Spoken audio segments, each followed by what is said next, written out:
For the latest about the murder of those two New York City police officers, we're joined now by Pervaiz Shallwani. He's the criminal justice reporter for the Wall Street Journal. So what are the cops that you're talking to saying right now?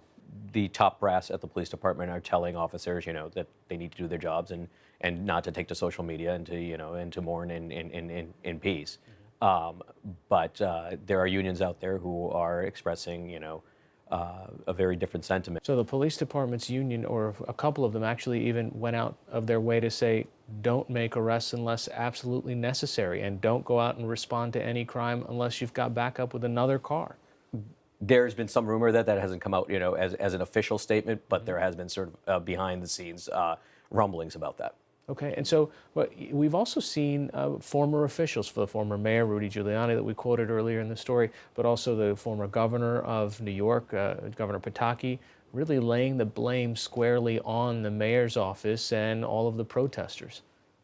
Yeah, there have definitely been some dissenting voices, political as well as former NYPD, saying that this is becoming a rift between the mayor's office and the police department. And how about the connections to what happened in Baltimore? At this point, police have determined that that the suspect had shot an ex-girlfriend at about 5:45, 6 o'clock in the morning, and then several hours later learned that he had made postings on Instagram saying that he was looking to kill police officers. They were able to determine by cell phone that he was in New York City and had sent, as well as sent out, had reached out to the NYPD as well, sent out a wanted poster to the NYPD that reached the NYPD right as the shooting was occurring. So the Baltimore Police Department got the message to the NYPD just too late.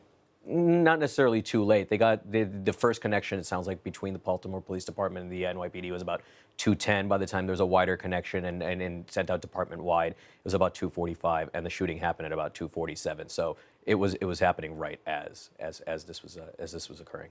So what do we know so far about the suspect? At this point, we know the suspect has a extensive criminal history in Georgia, had spent some time in jail. He's originally from Brooklyn, and appears to have been moving around quite a bit over the last several weeks. In that criminal past, any violent history? There's quite a bit of a violent history. There's also reports out there that he has a mental health history. The history includes everything from terroristic threats as well as a past gun possession charge, I believe. All right, Pervaiz Shallwani from the Wall Street Journal. Thanks so much. Thank you.